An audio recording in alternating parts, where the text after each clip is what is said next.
So this is one of the most basic skills that you can have as a landscaper or gardener or an irrigation specialist. And really, we talked about efficiency of irrigation systems all semester long, and really the single most efficient irrigation system is a horticulturally savvy gardener or landscaper with a hose in their hand.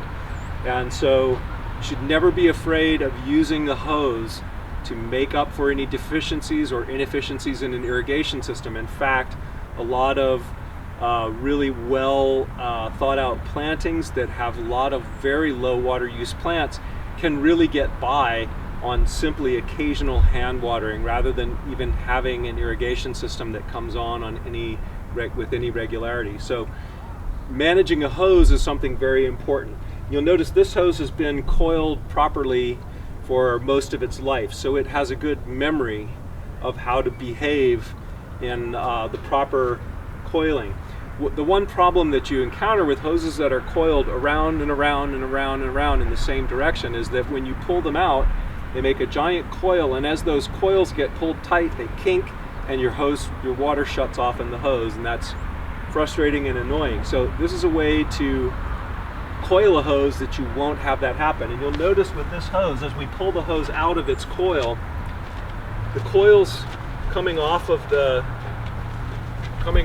main coil start to cancel one another out, so that they are alternating one direction and the other. So that doesn't show all that well, but let's pull it a little farther so we can see how we get the hose back so that you notice it's coming out straight. There's no kinks in the hose.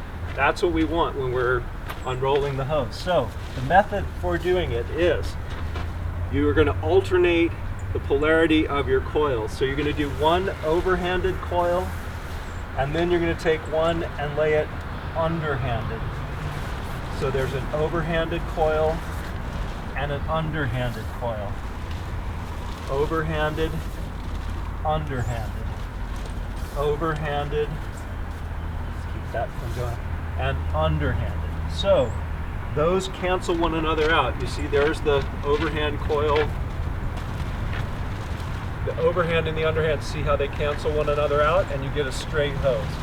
So this is what you want when you're dragging a hose around a property. You want those coils to cancel one another out as you extend the hose so that you don't end up with a kink back at the beginning of your hose. So let's do that one more time, rolling it up. And this is something you should practice at home. And it's something to look at it is confounding. You have to kind of feel it when you're in your hand when you do it. Overhand coil, underhand.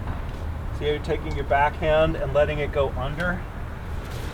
Overhand coil, underhand coil, overhand coil, underhand coil, overhand and underhand. So let's go back to that last one. This is getting a little curved.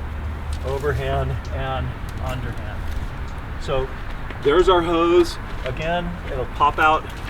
Coils will cancel one another out, and you won't have issues. Pull your hose straight, you won't get kinks in the hose. So that is the most basic skill set any gardener or landscaper, any irrigation specialist worth their salt should know how to coil a hose properly. And once you get used to it, you can do it very fast. And once the hose becomes accustomed to being treated that way, if you do that from the very beginning, when you unroll a brand new hose, if you roll it all out straight, get all the coils out of it and coil it back up like this, it'll learn that that's the way it's supposed to go, and it'll always go in and out perfectly, and you'll have a nice straight hose without kinks. So take that one to the bank.